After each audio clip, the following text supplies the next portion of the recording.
God is good all the time. And all the time, God is good. At sarap gumising sa umaga pag alam mo na ang Diyos ang nagbigay ng lahat, maging ang ating hininga, at lalo lahat ng ating pangangailangan. Tandaan natin,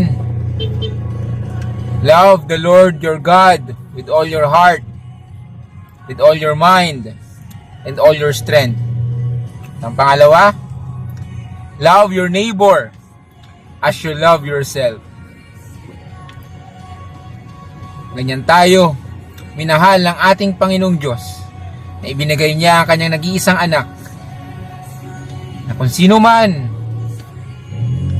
ang sumamba sa kanya at sumunod sa kanya ay magkakaroon ng buhay na walang hanggan.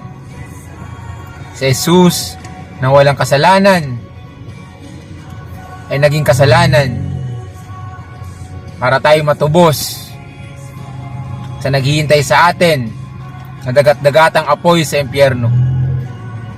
Romans 6:23, sinabi dito, all the wages of sin is death, but the gift of life is eternal life through Christ Jesus our Lord.